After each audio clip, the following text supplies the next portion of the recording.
За бид нар энэ удаагийнхын дугаарт ховс хийдэг хүнтэй ярилцлаа. Ховс гэдэг маань хин нэгнийг ховсдоод, түүнийг жолоодоод, эсвэл контролдоод, өөрчлөх гэдэг юм уу? Ийм зүйлээр хэрэглэгддэг. Магадгүй бид өөрсдөө ч гэсэн ховсыг өдөр болгон хэрэглэдэг байж болох юм. Ховсын талаар бусад оронд маш олон мэдээллүүд байдаг. Тэгвэл харамсалтай нь Монголд энэ мэдээллүүд айгүй цөөхөн байдаг. Бидний амьдралд ховс ямар нэгэн байдлаар оршдог байж болох юм. Магадгүй бид тэрийг мэддэггүй, эсвэл судалдаггүй. Бидэнд судлах цаг зав байх. Цэнд аюушийн их төр ахтай хийсэн ховсын талаар ярилцлага хүргэж байна. Заасан байна. Заасан байна. За таны ажил төрөлтэй ч гаяа. Сайн байна. За. Ховсын талаар маш их сонирхдаг. Ер нь бол мэдгүй энэ талаар бол ойлголт байхгүй. Гэхдээ миний асууж байгаа асуултууд болохоор яг үзэгчтэйгээ адилхан яг тийм анхан шатны ойлголт байхгүй хүмүүсээс яг авж байгаа тийм мэдээлэл, тийм асуултууд байх болно гэж хэлмээр байна. Ховс гэдэг энэ нэг юм руу ороод бас нэлээд олон жил болчихж байгаа бас. Ховсын имчилгээ хийгээд. Хэдэн жил болсон гэсэн үг вэ? 8-9 жил болж байгаа юм болов. Тийм ээ. Ховсын имчилгээ гэхээр хүн өөрийгөө имчилдэг гэсэн үг эсвэл тэр хүн нь одоо ховсож байгаа хүнийг имчилдэг гэсэн үг. Ховсын имчилгээ гэдэг нь болохоор зүгээр л ховсыг ашиглаж яах гэсэн үг. Эмчин бол одоо ингээд сэтгэл зүйчтэй ярьж ингээд хүмүүстэй ажиллаж болно. Эсвэл одоо янз бүрийн арга хэрэглэж болно шүү дээ. Эсвэл одоо юмыг бичүүлээд тэгээд олон арга байдаг байхгүй. Тэрний нэг арга нь ховсын имчилгээний арга. Тэн дотор яхаа зүгээр ховсыг ашиглаж байгаа гэсэн үг. Монголд ер нь ингээд тань шиг ховсын аргаар ийм имчилгээ хийдэг иймэрхүү төрлийн хүмүүс хэрэг байдаг бай. За яг намайг эхэлж яхад бол байхгүйсэн. Нэг байсан. Сүүл сонсохноо судлаад үзэхэд байна лээ. Одоо тэр хүн бол хийхгүй байгаа. Одоо энэ зүгээр тэр хүн өөр хүн тэр имлэгт хийж гин үгүй гэж мэдэхгүй. Тэгэл дараа нь би байсан дээ. Яг намайг эхэлж яхад. Одоо дууч гэх юм бол нэг жанр төрөлтэй байдаг шүү дээ, тий. Рок төрлийн дуучин, одоо поп төрлийн хөгжим дардаг дуу тэгэл жанр нь өөр төрөл болчихсон. Ховсынх тийм жанр гэж төрлөж байх уу? Тийм байна, яг зөв. Тэгэхээр ховсыг өнөөдөр яаж ашиглаж байгааг нь гэвэл хоёр үндсэн одоо ингээд чиглэлээр ашиглаж байна. Эхнийх нь болохоор тайзны ховс гэж нэрлэж байна. Тэр нь болохоор ингээд тайзан дээр гараад хүмүүсүүдээ гарнаас нь татаал ингээл нэг унтуулаад идэг чинь нураагаал тий. Ингээл нураагаал ингээл тэгээ нөгөөдгөө ингээл янз янзын юмд ашиглаад тэгээд хүнийг ховстооч шүү дээ тий. Одоо юу гэдгийг юмыг сануулаад эсвэл нохоо болгоод туураад ландан болгоод тий. Одоо яалтцгүүр ингээд хөдөлгөөд идэг шүү дээ тий. Тэр одоо урлаг гэх юм уу тэр нэг зүйлийг бол тайзны ховс гэж нэрлэж байгаа юм. За нөгөө нэг төрөл нь болохоор имчилгээнд ашиглаж байна. Тий энийг бол янз бүрийн имчилгээнд ашиглаж байна. Шүдний одоо салбарт бол маш түлхүү ашиглаж байна. Гэхдээ манайд биш гадаадд маш их түлхүү ашиглаж байна. За тэгээд хагалгаан дээр бас их ашиглаж байна. За тэгээд л яг өөрийн үндснээр нь ховсыг сэтгэл зүйдээр маш их ашиглаж байна. Өмнө ч гэсэн ашиглаж ирсэн. Өөр одоогийн миний одоо ингээд ухад төнхөд явж байгаа гар бол 1700 онд эхэлсэн байх магадлал маш өндөртэй байна. 1800 он биш шүү. Тий дэлхийн одоо 1-р дайны үед бол маш их өргөн эргэлж ирсэн. Бүр өргөн. Тэгэхээр ч одоо тэрнээс л өмнө л одоо баримтууд олдоод байна. Ховс би яг зүгээр нэг тийм ховс идэг хүмүүсийн тухай нэг тийм видео контент үзчихсэн гадаад. Тэгээ тэр хүн болохоор Wolf Missing гэж хүн байсан. Тэгээ Wolf Missing тэр ямар мундаг хүн байсан. Тэгээ тэр дайны үед тэр яг бүр яг ховсоо хийдэг байсан. Тэгээ дэлхийн 2-р дайны зүгсэн гэж байгаа. Дээр нь Сталин тэр явж ороод уулзсан айгүй болон хамгаалттай байсан байхад л хүртэл ороод уулзсан байх ч тий. Тий, гэтээ тэр бол уран сайхны кино. Тий. Яг л нэг ийм л байсан болов гэж нэг кино хийсэн. Яг бол тийм байсан үг бол бас асуудалтай. Зөв Wolf Missing гэж хүн байсан үг л байсан. Тэгээ чадвартай байсан бол чадвартай. Ялангуяа тийм тайзны ховс төрлөөр хийдэг байсан. Уран сайханч төрлөөр хийдэг байсан. Гэхдээ яг ийм төрлийн хүмүүсүүд бол одоо энэ 19-р зуунд бол нэлээд байсан. Таних бол аль төрөлтэй хамаардаг? Миний бол имчилгээний төрөл. Ерөөсөө би ерөөсөө анх ховсыг сонирхол ховс гэдэг үгийг ингээд эргээд үзэхэд хоосон гэдэг үг байхгүй юу? Хоосон. Яг манайхан болохоор гипноз гэж аваад тий. Тэр нь болохоор хуурамч нойр гэсэн үг. Тэр нь бол тий хуурамч нойр гэсэн үг. Минийх бол ховс гэдэг маань хоосны эд шид гэж л орчуулвал хэцүү. Ховс гэдэг яг үгээ хоосны эд шид. Яг бол манайхан гэдэг шүү дээ. Би нэг ховстуулчлаа гээл те. Би нэг ховстуулчихсан юм шиг болчлоо гээл те. Одоо ингээд чи яас ховстуулчихсан юм уу гээл те. Тэгэхээр чи нэг нүдэнд үзэгдэхгүй нэг юм хоосон юм эзэмдээд шүү дээ. Эзэмдүүлээд шүү дээ өөрийгөө. Тэ? Яг тэгэхээр нэг тийм хоосны л эд шидэл гэсэн үг л баг гэж бод. 10 хүн одоо ингээд өвчтөе хүн танд авчирал өглөө гэж бодъё л да. Тэгэхэд 10 хүний хідэн яг идэх боломжтой байх ховсоор. Хэдий чинээ сэтгэл зүй шүү дээ тий. Сэтгэл зүгээр тий. Хэдий чинээ өвчин гүнзгий байна. Тэгээд бас өөрөө бас тэр эмгэгээс салъя гэсэн хүсэл өндөр байна. Төдний л хэмжлэгдэнэ гэсэн үг. Дэлхийд энэ хүн одоо хамгийн сайн ховс шинг гэж хэлвэл яг дэлхийд яг энэ төрлөөр миний төрлөөр бол усын эмчилгээний төрлөөр бол за ямар улс сайн байвал те ер нь бол Франц. За тэгээд одоо нэгд Франц гэж байгаа юм биш шүү заа. Франц сайн, Оросууд маш их сайн, чадварлаг. За мэдээж одоо Америк бол сайн. За сүүлийн үед Япончууд их дуулдж байгаа. Яг бол тэмцээн байдаг байхгүй юу? Өмнө яаж хэрэгжилж байсан бэ гэж тий. Тэгэхээр Монголд бол их тоо баримт бас өндөр байна. Ягаад өндөр вэ гэвэл бөөнөр тий бөөнөр тэгээд бас зарим лам нар бас өмнө маш өндөр хэрэгжилж байсан. Ялангуяа бөөнөр. Энийг худ төнгөх юм бол их юм гарч ирнэ. Сэтгэл зүйн одоо эмгэгтэй хүмүүс байдаг шүү дээ. Удамшлын ч юм уу үгүй бол үр нөлөө үзүүлэх хэр өндөр байд юм болоо. Ер нь ингэдэг. Сэтгэлийн эмгэгийн өвчлөгөө ер нь ямар одоо үндслээр гарч ирдэг байдгийг хардаг байхгүй юу? Удамшил тий. Тэгээд халдвар микрофор халдан тий агаараар халдана. Тэгээд сэтгэл зүйн эмгэгүүд гэдэг. Ер нь хүн ер нь яаж өмчлөдөг юм бэ? Өвчлөгддөг юм байна гэхээр. Тэгэхээр 15 хүн ойролцоогоос нэг 15-аас 25% гэж удамшил. Гэхдээ маш цөөхөн удамшил. Ягаад гэвэл би одоо ингээд миний аав илгэн өвддөг гэсэн бол би илгэн өвдөн гэж яддаг шүү дээ. Энэ бол удамшил зөө. Тэ удамшил. Энэ бол цөөхөн хувь. Дараа нь болохоор энэ агаараар халдана те эсвэл агаар ингээд янз янзымаар микрофор халдана гэсэн үг. Тэ тэр нь бол бас их биш. Тэр нь их биш. Нэг ойролцоогоор бас дахиад нэг 25%. Үлдсэн 50 гаруй хувь нь дандаа хүн сэтгэл зүгээр эмчлэг одоо өвчлөгдөж байдаг. Өвчин авч идэг гэсэн. Яагаад гэвэл чи одоо бидний ходоод өвдлээ гэж бод. Ходоод илэг гэдэг өвдлээ гэж бодоход тэрийг яг ингээд ихэнхдээ гараанаас нь судлахад шүү дээ тий. Гаднаас халдар авсан маш бага.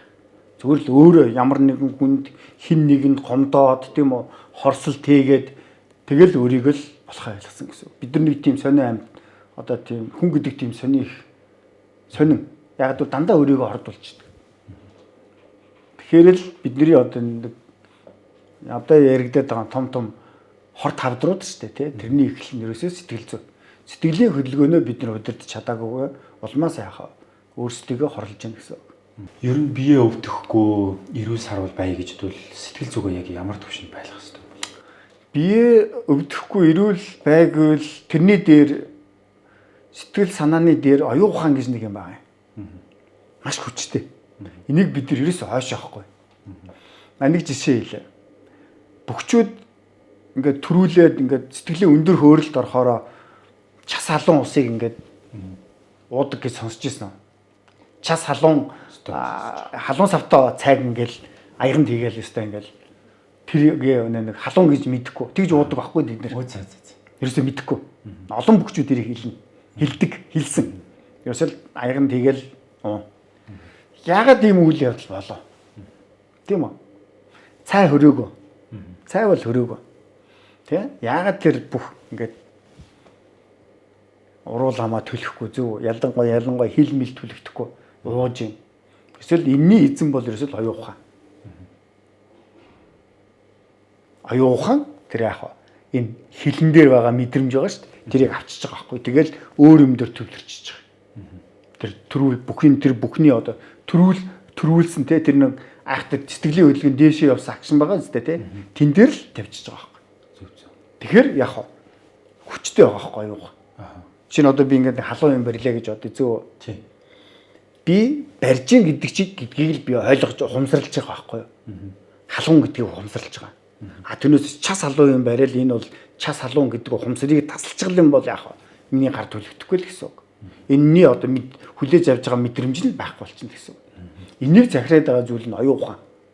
Оюун ухаан гэдэг зүйл байгаа. Оюун доогуур өмлээд ин гэсэн үг тийм. Энийг ерөөсөө бидэрт авахгүй нэрсэн. Оюун ухаан ерөөсөө бидэрт авахгүй. Энэний оюун ухааны дорч өөрөө сэтгэл зүйн байдаг байхгүй юу? Оюун ухаан тэгээд доор нь сэтгэл зүй. Оюун ухаан хүчтэй байвал сэтгэл зүйн яхаа хүчтэй байна гэсэн үг. Энэ замаар бид нар сайн мэдчихлээвэл зүг гэсэн үг. Ховсчин хүний одоо зан характер ямар байх хэвээр байт юм ховсдох гэж байгаа юм шиг зөөлөн мөнгө айстай байт юм уу эсвэл ингээ харсан ажигласан байт юм уу ер нь яаж иж ховсд. Ер нь өнөөдөр ховсыг 3 дэлхийд шүү дээ дэлхийд 3 замаар хийж байна. Эхний зам нь болохоор яхаа үгээр ховсдож байна. За. Тэ одоо үгээр имжлэх гэж байдаг. Үгээр имжлэх гэдэг. Тэр бол одоо юу гэдэг ингээл хүн ингээл чамаг нүдний жайнуулчаал ингээл яриад те одоо ингээл яриад ингээл заахан чи унтчээ нойрч үрж ингээл ингээ ярьж те энэ бол ихний зам. Хоёр дахь нь болохоор нүдээс нүд рүү гэж байдаг. Тэгэсэндээ одоо би чамаг одоо ховсдно гэж бодоход яах вэ? Нөгөө хүн ховсдуулж байдаг гэсэн. Хамгийн дээд хэлбэр нь оюуны ховс гэж байна. За энэ бол их цөөхөн эзэмшсэн бэдгэн гэсэн. Тэр бол ёстой нөгөө нэг чиний ярианы ихэнд байсан Wolf Messing шүү дээ тий. Wolf Messing Кашпировский гэж байсан шүү дээ тий. Одоо ч гэсэн байгаа тий Орсын. Тий одоо тэдний нэлээд тийм маш цөөхөн хувь хүний ховсч дундаа бас маш цөөхөн дэрийг хийж байна. Тэгэхээр ийм 3 төрөл байгаа юм. Энэ 3 төрлөөр л дамжиж байна. Ер нь бол тэгэл одоо сайн ховсчд гэж нэрлэх юм бол хэлэх юм бол нүдний хавцал явчих. Нүдэрээ л одоо сайн эхлээд одоо ховсдож чаддаг бол тэгэл болж байна. Тийм учраас хүмүүс тэгээд хэлдэг ховсч үний нүд рүү нь харддаг ч гэдэг тийм үү. Нэг тиймэрхүү юм байдаг те. Тэг нүд рүү нь харж болдгүй юм инлээ ч гэдэг юм. Эсвэл нөгөө цыганууд байдаг шүү дээ те. Европт те. Орос Европт явж байхад цыгануудын нүд рүү нь харддаг шүү гээл те. Тэгэхээр бас яхаа зүгээр ер нь бол тийм байх нэг жижигэн юм бол байна. Яг л бид нар чи хүнийг ховсдохын тулд заавал хүний нүд рүү харна шүү дээ. Тэгэхээр нүд рүү харахаар сурчдаг байхгүй юм чинь. Цоо шигтэй шүү. Одоо чавчрахгүйгээр ингээд хараа сурчдаг байхгүй бүр цаанаас нь шүү дээ ингээд. Бүр цаанаас ингээд тгээс сурчдаг юм. Хүн болгон ховсчин гэж ойлгож болох уу? Ер нь бол болно яг зөв. Тэг яг зөв. Тэгэхээр бид нар өөрсдөө л мэдэхгүй. Одоо ингээд бид нар нэг амар ялангуяа хүүхдүүд нэг юм шаарддаг шүү дээ. Тэрийг аваадаг, энийг аваадаг гэл те. Бүр ингээд зүтгээд идэг зөө. Тэгээ бид нэг мэдгч чинь аваад өгчихсэн байдаг шүү дээ. Энэ бол нэг тийм хүүхдүүдийн ховсын нэг хэлбэр. Зөв биз? Бас дараа нь бас ингээд бид нар хайр дурлалын үед маш их өндөр ховсод ордог. Яг бол хайр дурлал сохор гэдэг үстэй. Зөв. Тийм шүү дээ. Тий сохор гэдэг. Тэгэхээр чин тэр ховс 2-3 жил үргэлжилдэг байхгүй юу? Яг тэр ховсыг хоёулаа өөрсдөө зохион бий болгож байгаа. Ер нь л бол хоёулаа бий болгож байгаа. Ялангуяа одоо тэр эхэлж дурлсан үнэн яг өөрийнхөө ховсод унж байгаа байхгүй тэр. Нөгөө нь ямар ч хийж болно шүү дээ. Өөр хүний нүдээр бол те царай муудаа юу гэдэг мэдгүй те. Гэтэл яг нөгөө үдж байгаа сайхан харагдана. Ягаад гэвэл өөрөө яг тэр ховсыг бий болгосон. Нөгөө өнөө өөрөө сайхан болгосон. Тэгэхээр энэ нэг 2-3 жилийн настай гэсэн. Одоо бол ингээд ховсын имчилгээний төрлөөр хангаах ухааны одоо имжилж чадахгүй энэ төрлийн өвчтөн эдгээхэд илүү үр дүнтэй байгаа гэвэл ямар төрлийн өвчтөн хамт бол одоо сэтгэл зүйн эмгэгүүд байна. Гэхдээ бас хүнд биш. Тийм сэтгэл зүйн эмгэгүүд бол ховсоор болно эмчлэгдэнэ. За түрүү хэлсэн би те сүүлийн үед шүдний эмчнэр маш их ашиглаж байгаа гадаадд. Ягаад вэ гэвэл нэг шүд эмчлэхэд нэг тариа идэг штэ тий. Мэдээ алдтуулт. Тэрэнд хашилтаа өнгөж байдаг байхгүй юу? Тий. Юусе тэрэнд бас ордгоо өнгөж бас байна. Тэрэнд. Тэгэхээр яах вэ гэвэл ерөөсөө л ховсдол суралцахгүй бол болохгүй болж байна. Хүүхдүүдийн ороо оргодог ийм зүйл дээр бол ховсын эмчилгээ маш богино хугацаанд амархан байдаг байхгүй юу? А яг ховс би ингээд сураагүй байгаа үед тэр хүнийг эмчилгээнд авах юм бол 5-аас 7 ч гэдэм 10 удаа ирэх хэрэгтэй болно шүү дээ. Тижээж имжлэгт. Нөгөө үг ярина, ойлгуулна тий. Тэр чинь байнга уулзаж ярилцсан. Ховс бол тэгэл 2 3 ороход тэгэл ер нь нааштай болно шүү дээ. Нэг хүн ингээд хөдөө явж байгаад ингээд би нас орчиж байгаа. Тэрний хамаатан садан яг хүүхэд нь ховсод оруулаад ингээд явуулаад байгаа байхгүй юу. Тэгэхэд яг л газар нь очиж байгаа. За энэ л газар л гээд 2 хүн байгаа шүү дээ. Тэгээ нэг нь ховсод оруулаад. Тэгэхээр энэ яагаад ингэдэг вэ гэвэл хүн ховсод орохороо анхаарал нь эрдэл нэг чигт байдаг байхгүй. Нэг л чигт. Маш хүчтэй болдог гэсэн. Жишээ нь одоо бид нэр ингээл 2 боксing тамирчин шүгэл дуграал гарлаа гэхэд бол ерөөсөө тэр тоглох техникдээ л анхаарал нь бүрэн очиж шүү дээ тийм үү? Тоглож явахдаа би одоо машин хаан давсан билээ тийм ээ? Эхнэр минь юу хийж байгаа вэ гэж бодохгүй шүү дээ. Тэр бол бүрэн анхаарал очиж гинөө. Яг ховс яг үнтэй адилхан байхгүй. Тий. Бас тийм сонь юм бас хэрэглэнэ. Өмнөх насны юмс дээр хэрэглэгдэнэ. Өмнөх төрлөө сандаг мандаг гэл тий. Тий. Тийм ховс үйдэг. Бүр регрессив гэдэг ховс. Одоо энэ юм хөгжөөд сүүлийн үед бас нэг тийм. Гэхдээ Монголд яриач тийм гарч ирээгүй. Хүн гээд өмнөх болж исэн бүх юм ингээд бүрэн сайн сандгүй штэ. Зарим нь санаад зарим нь ингээд мартаад явчих. Тэгэхээр хүн одоо тэр мэдээллүүдийг хаанаас олж авдаг юм бол? Ер нь нэг чухал зүйл бай. Ингээд хүн судлаад байхаар хүн ингээд яалчгүй ингээд дээд юм руу ордог юм байна. Нэг хүнтэй ажиллаад байхаар. Тэ. Тэн дээр нэг сүнсний чадвар гэж нэг юм байна. Хүнд сүнсний чадвар. Ялангуяа одоо ингээд би ингээд заримдаа ингээд хүмүүс ингээд ховсод оруулчаад шүү дээ тийм ээ. За ингээд маш гүн ховсод орчиж байгаа байхгүй юу. Тэгээд за машинтай ирсэн үү? Машинтай ирсэн гэдэг. Машин чинь гадаа зогсоолд байгаа юу? Гадаа зогсоолд байгаа. За өөрийнхөө машин 2 талын машины номерыг надад хийлгээд. Эсвэл 1 талын номерын машиныг хийлгээд. 4 тоо байгаа шүү дээ. Ихэнх нь тэр 4 тооны 3-ыг яг хэлж байна. Үргэлжлэл яг хэлж. Тэгэл ховсос гялс гаргаад хамгийн сүүлийн шат дээр явж байгаа шүү дээ. Гялс гаргаад өөрийн гүйлгээл очиход зургийн дараал ирэхэд ер нь л хэлж шүү. Гэтэ яг цөөхөн. Гэтэ ийм хүмүүсүүд надад нэлээд учирч ирсэн. Яг л хэлнэ шүү дээ. Тэгэл ингээл яг кинонд гардаг шиг шүү дээ. Тий. Одоо ингээ ярихад ингээ үнэмшдэггүй байхгүй хүмүүсүүд. Хэрж энийг ярих ямар ч тийм сонирхол байдаггүй байхгүй. Энд тэнд очиод. Чамд асуусан болохоор ингэж байгаа. Тэгэхээр тэрэнд итгэдэг хүн хэрж ярьж байгаа. Нэрээс өөр газар ярих юм бол за энэ халзанлагатаа сахалтай хүн ч ястаа явж гжэндээ л хийн шүү дээ. Гэтэ ер нь бол одоо бол залуучууд маш их мэдээлэл сайтай болсон. Яг тэр үеийн хүмүүс бол жоохон тухайн үедээ төрсэн болоод ч тэр мэдээлэл хомсоосон. Одоо бол залуучууд өмнөх төрлөг үйл мэддэг, хайр гаргийнхаа гэвэл ойлгочтой. Яг зөв. Ховс гэвэл мэддэг болсон. Мэдээллүүдтэй болсон. Дээд ухамсар тий одоо ухамсар. Яг зөв дээд ухамсар тий. Тий дээд ухамсар гэж ярина. Зарим хүн үнэхээр хүчтэй байдаг. Үнэхээр хүчтэй. Сүнс нь гэх юм уу да тий? Хүчтэй сүнстэй. Бид нар ер нь тийч ярьтыг. Ер нь хүчтэй сүнстэй хүн. Хүчтэй сүнстэй хүн орж ирэхээр нэг аялал байдаг шүү дээ. Астрал аялал гэж яриад байдаг шүү. Тий. Тэрийг яг бодитоор хийнэ. Ягаад тэрийг би бодитоор хийнэ гэж хэлж байгаа юм гэвэл астрал аялах юм бол ингээд суугаад ингээд өөрийнхөө ингээд хүсэл мөрөөдлөөр яваад идэх байхгүй юу? Зүг биз? Тий ингээд би тэр нэг гариг дээр очиж гин гэд. Баталгаа байхгүй зүг үү? Тий. Баталгаа байхгүй. Тий. Гэтэл яг ингээд сүнсээ явуулж чаддаг хүмүүс байдаг байхгүй юу? Тэн дээр за тэр нэг мэддэг айлдаа очиулаад. За чи манай тэр газар оч гэд.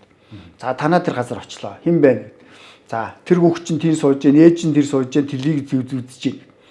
Тэгвэл чи тэр утсын дуурах гэд. Гэтэл тэр утас дуурж байгаа шүү дээ. Тэгэхээр ч одоо юу гэх вэ? Баталгаан зүв биз дээ. Тийм шүү дээ. Баталгаан зүв байхгүй. Тэгээд за одоо аач. Тэ ингээд тийшээгээ яв. Одоо тэр нэг газар очиж игээдэл нөгөө нэг тийм ээ 15 жилийн дараа очлоо. За бензээ аавна. Бензээ хэд вэ? Тэ хэл. За тэдэн жилийн дараа. За доллар хэд вэ? Үүн дээр оч гэх. Гэтэ ингээд би нэг хүнээс ингээд мэдээл авчихсан зөв. Тийм. Бас дахиад нэг хүчтэй сүнстэй хүнээс яг энэ замаар явуулахад яг л адилхан нэг юм хэлж байгаа шүү дээ. 2 3 4 хүн явуулахад яг л тэдэн жилийн дараа бензин тийм үнэтэй байх юм байна. Тэдэн жилийн дараа доллар тийм байх юм байна гэдгийг л адилхан. Мэдээлэл нэг адилхан байгаа хөөхгүй. Тэгэхээр чин зүв биз дээ. Тий зөв. Яг зүв байгаа байхгүй. Тэгээ би бүр нэг удаа шоолонд орсон. Тоглоод нэг хүнтэй ингээд за яав гэсэн чи миний үхэл дээр оч гэдэг. Боломж ярьж болох үү? Тэгээ үхэл дээр оч гэдэг. Тэгсэн чинь та ингээ өгчихсэн байна гэдэг. Тэгээ тэр хүн миний 3 хүүхдийг мэдэхгүй байхгүй юу? Тэгсэн чинь таны тэнд нүүн дээр 2 хүүхэд, 2 залуу, 1 эмэгтэй ингээ уйлаа зогсож байна. За эндээс нэг мэдээлэл авчиж байгаа нэг хүнээс. Зөв. Тэгээд дахиад нэг өөр хүнээс дахиад нэг мэдээлэл авчиж байгаа. Тэгээд 3 дахь жилөө мэдээлэл авч байгаа. Тэг яг ингээд энэ 3-ыг ингээд багцлаа шүү дээ. Тэгэхэд 80-аас дээш хувь таарж байгаа байхгүй. Тэгэхээр ч бас л нэг сони юм байгаа ч. Сони тий. Хүнд ярихад энэ чинь цайн нөхөр ястаа жинхэнэ ингэсэн юм байна да гэж хэлнэ шүү дээ. Тэгэхээр чинь бас л нэг тийм юу гэж хэлэх юм бас л нэг сонирхол юм байгаа байхгүй яг үнэ. Нэг халамжуухан зайран. Ер нь жамж байгаа залуухан бас ирэмгүй ээжлтэй. Одоо жаахан давилуун. Тэгээд нэг таалагддаг хүүхэн дээр очиж гин. Жаахан мортой халамцаа зэлэн дээр. Тэгээл хэлжилтэй. За одоо би чамайг ерөөсөө технэрээ болоход ганцхан ормол бай. Гэтэл тийм үү. Нөгөөдг нь бас сонирхол яадгийн чи юу хийж чаддгийг гэл. Нэг өсөө өгчих гэдэг. Тэ одоо сарлаг сааж байгаа шүү дээ тийм. Өсөө өгчих. Тэгсэн чинь нөгөө хүн чинь пад гэл өсөө өгжилтэй нэг шиг. Ах зүгээр эндээ хийж аваад явдгийм байгаа ч. Тэгэл очоод бүүлсэн чинь л яхаа. Сарлаг өрөөд ирсэн гадаа. Сарлаг нь. Тий. Яагаад нөгөө хүн чинь сарлагын ус авдаг гэсэн байхгүй. За. Гэтэ тэр хүний үсээр бол үнэхээр хийж чадна тэр. Эсвэл юу л юу хийж чадна. Ундаг байна тэгэхээр. Тийш үү. Үнэхээр хийж ийлж. Босго нь тэр үйлсэн шүү дээ. Тэр босгож чадна.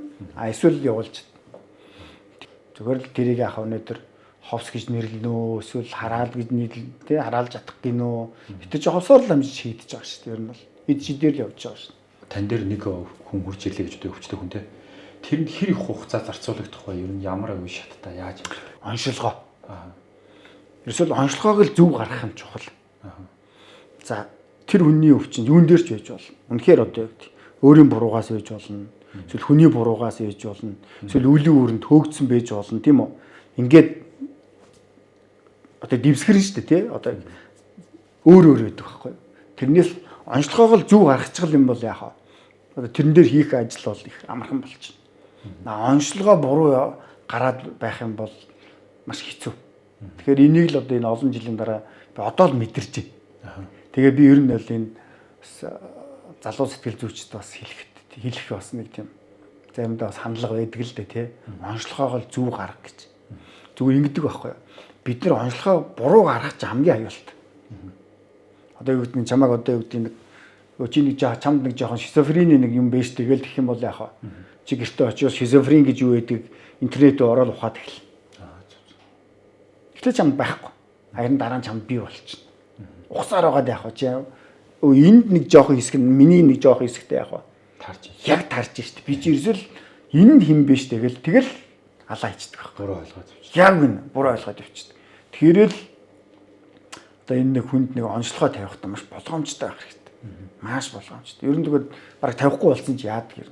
Та ер нь баг ирүүлэн гэвцсэн ч гээ уулцсан ч яад. Тэгэхгүй бол хүмүүс цаашаа хараад одоо бол эсвэл мэдээл зүгээр 2 3 хуруун л байна шүү дээ манай дэлхийн мэдээлэл тийм үү 2 3 хуруу хөдөлгөөл тэгэл бүх мэдээлэл авчиж хэдэн онд 20 30 онд ч юм уу 30 40 онд эхэлсэн амгаах ухаан одоо манайх яг тэр чигээрэл явж байна. Тэр үедээ л маадж одоо сэтгэл зүй хүртэл тоохгүй шүү дээ. Хин гэмлэгнэ имлэгүү сэтгэл зүйч байхгүй шахав шүү дээ. Гिचэн тэр өвчтөн ч одоо эхлэл нь бол сэтгэл зүгээр эхэлсэн шүү дээ. Сэтгэлийн хөдөлгөөнөөр тэгэхээр чин үгүй сэтгэл зүйч та цаашаа байж би эхлээ өөрийн нэмшлээд төрхөө гэдэг чинь. Тэр бүрээд ягаад гимцэн бэ гэдэг нөгөө нэг сэтгэл зүй дээр л байгаа шүү дээ. Бид нар өөрсдийнхөө сэтгэл зүйг одоо яалтчихгүй гандан даатгадаг байсан. Эсвэл нэг бүүд ч юм уу тий. Эсвэл одоо шүтдэг юмдээ шашин шүтлэг сүсэг одоо бишрэл сэтгэл зүй хоёр ч одоо үнэхээр л хоёр өөр юм шүү дээ. Энийг бид нар холждаг байсан. Холиод бүр холиод мантан болгоод одоо ингээд минийхийг одоо энэ гандан ялгаж таньж мэдэхгүй. Ялгаж таньж мэдэхгүй ингэж олон жил явсан. Сүүлийн үед бол за сэтгэл зүй эмгэгүүд гэдэг нь тусдаа яг ийм байдаг юм би. Тийм үү? Гандан бол яг одоо жишээ нь тий гандан бол яг миний одоо энэ шашны одоо энэ асуудлыг шийдэх юм байна гэдэг энийг бид нар яг хоёр ялгаж одоо дөнгөж л эхэлж байна. Ер нь бол ирээдүй бол үнэхээр сэтгэл Монголд бол сэтгэл зүйч болно гэхээр ирээдүйдээ харагдаж байна. Одоо л бид нэр яг дөнгөж л хүлээ тавиал явж байна. Өмнө ерөөсөө тоодог байсан. За ховсын талаар ярьсан яриа маань мэдээж маш удаан үргэлжлэнэ. Тийм болохоор энэ хүрээд зогсооё. Тэгээ та бүхэндээ дараачийн дугаараар ховсын талаар өөр сонирхолтой зүйлсийг хийж туршиж үзнэ гэдгийг хэлмээр байна. Дараачийн дугаараар уулзлаа. Баяр таа.